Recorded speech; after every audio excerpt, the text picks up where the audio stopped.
我係 Simon，一位 AI 動畫創作人，專注 AI 技術，打造 Magic Girl 故事宇宙。AI Prompt， 你以為 AI 只係畫圖？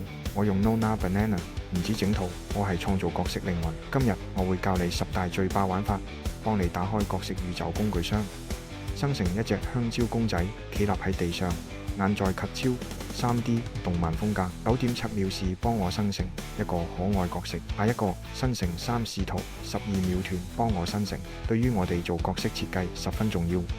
下一個我想俾佢造型，有西裝、運動台同埋羽絨，為佢哋提供3款衣服，用咗13.6秒。有咗角色，當然想加翻一個背景，所以我就打上我保留中間人物，背景改為沙灘，用咗17.7秒生成。除咗中間角色外，我會要求西裝嘅役改背景，所以我打保留第一位人物，背景改為城市，用咗21.5秒生成。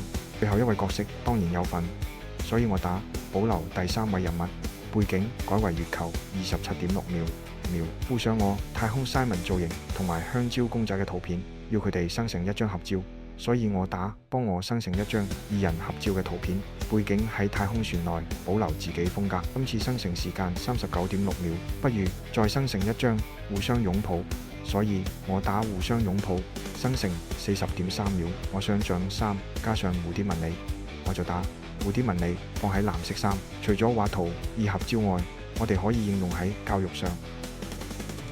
我就試下俾一段整蛋糕5步點文字內容，睇下可否成功由 AI 消化之後生成一個示意圖，要50.2秒，真係好厲害。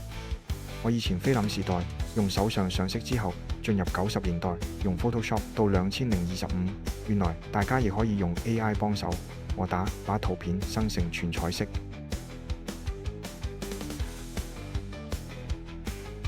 工具箱呢個 Nona Banana 最爆10大玩法，我用咗10分鐘已經示範完成，希望大家喜歡。想了解更多，記得 subscribe 我哋，唔好錯過下一條教學片。